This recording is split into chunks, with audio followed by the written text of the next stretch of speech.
gonna be a good day. Wake up, today's gonna be a good day. Hey guys, Bushcraft family back again with another video. And this is a good one. This is one I wanted to start in last month. And this is from the Needy Homesteader. She did a sourdough starter from day one, how to feed it and all this stuff. And I wanted to do it with her, but I had issues to where I couldn't do it. You know, life happens, things happen, and I couldn't do it. And now I'm going to do it now. So it'll be my version of it. We're going with the same formula and everything that she did. So you can come along with me as we do a sourdough starter. And sourdough starters are really important. If you're making bread that you don't want to have to rely on yeast or other, self-rising things, sourdough is the perfect way to make bread. And a lot of people prefer it over regular bread. Now, the first thing that I had issues with is I could not find any rye flour in my area. I would have had to went 40 some miles at least to purchase some. So I went ahead and done what everybody else does, and I went to the internet and ordered some. I have just regular old organic rye flour. There you have it. And that's what we're going to start with. Now, on day 2, when we go to feed said sourdough starter, we will use a mixture of both. And I'll leave the links down to the Needy Homesteader's video as she did it. Now, as you can see, I do have my own kit. Yes, it is a sealable thing, and we'll talk about that in later times. And on here, and I got fingerprints all over the thing, so don't worry about that. We have a way to check the temperature, because you want a certain temperature. You want it to be in a certain temperature. That way it can grow and whatnot. And we have a band so that you can check what day and what level it is. I'll explain this a little bit later. And for breathing purposes, yep, we have a little, a little bonnet that goes over top of this. Now, this is a mixture of two. I have this really long, skinny one right here, and I've got a lot of stuff in here that goes with it and goes with a couple other ones. But I am going to be using this one because I think it's a lot easier for me to get my hands in there and do what I need to be doing. Okay, first of all, we're going to use this one right here, and we have a scale. Now, the flour itself will be 100 grams of flour. And we're going to put this up here. Let's turn this thing on. Make sure it's on the right thing, and it is on grams. And we're going to put this on here like this. And you notice that it's 285 grams. Well, we want to tear this down.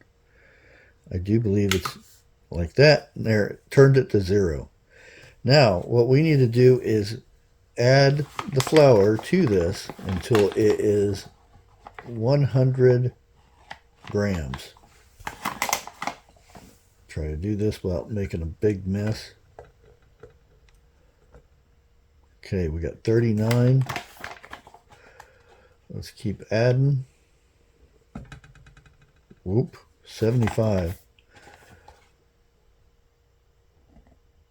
82, 89, 90, 92.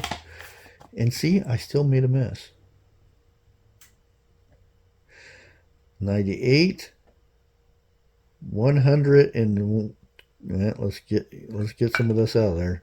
Oh, look at that, 100. We have our 100 right here.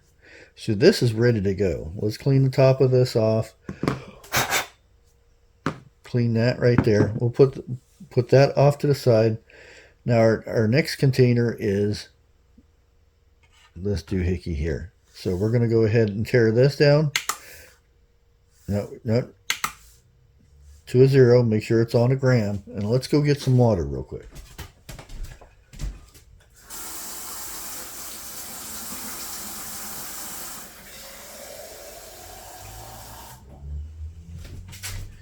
And I just got a regular mason jar filled with water, warm water, slightly warmer water.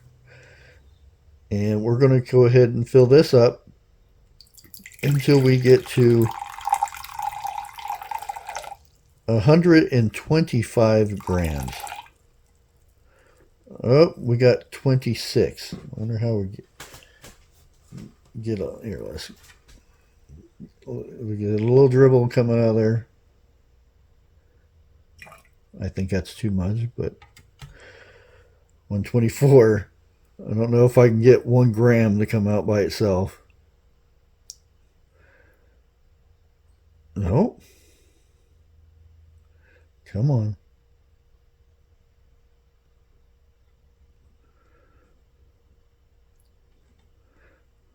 Well, see, I'm making a mess. I don't know if it's a... Close enough. That's perfect right there. 125 grams. 125 grams. Now, we're done with the weighing and stuff. So let's go ahead and put the scale off to the side. Let's bring our lovely rye flour over here, as you can see. Now, when you get these kits, a lot of times they do come with these little spatula things, these silicone spatulas. Much better than anything that you're going to be sticking in this jar. You want something to get to the edges really easily. So we're going to go ahead and add our warm 125 grams of water. And I could add that slowly or put it all in at once. And we're going to work this around until we get it all worked in. And then we can check the sides and everything to make sure we don't have any dryness. And this may take a little while to get this all worked in and everything.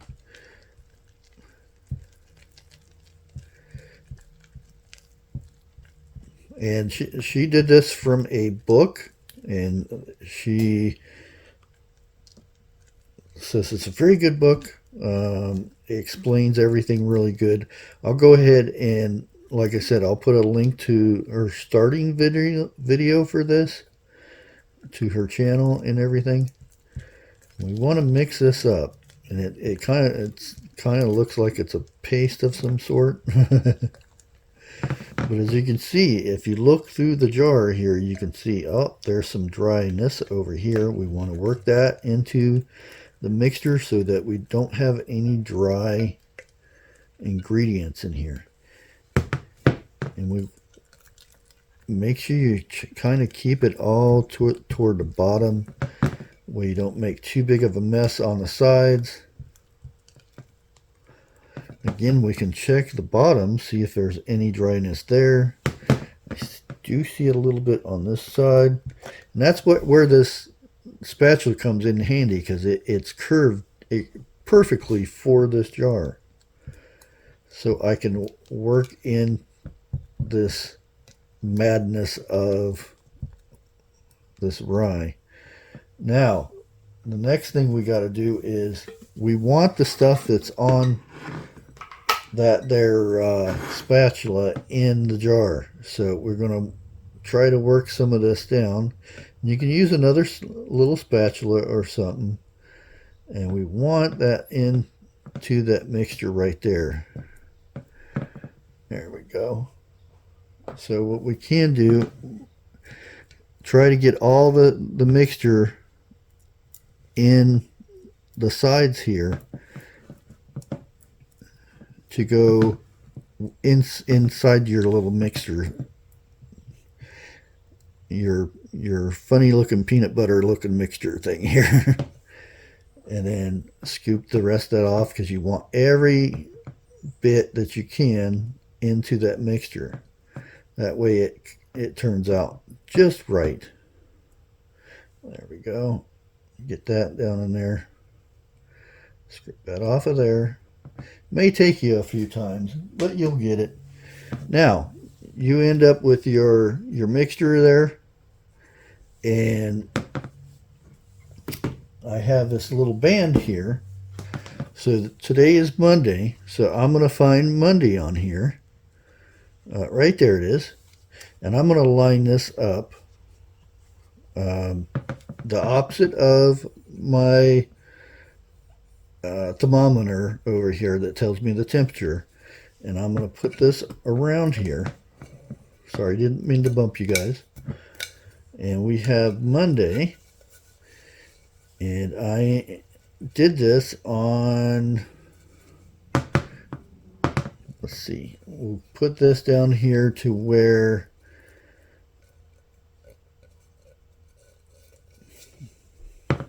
this is barely visible from the top here. As you can see, that's about the height of it.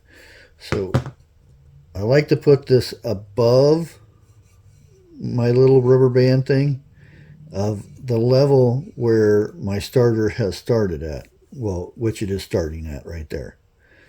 You can see where the top of that is, and then all we're going to do is use our little bonnet. I don't know what it's called, but I'm going to call it a little bonnet because that's what it reminds me of. And we're going to keep filling on putting it on here. Come on, don't be stubborn. That way it can breathe. Now, when I come back tomorrow to do the second part of this video, we'll see how much it grows. Or if it doesn't grow at all, then we know we did something wrong. Even though I don't think I did anything wrong, but we will find out.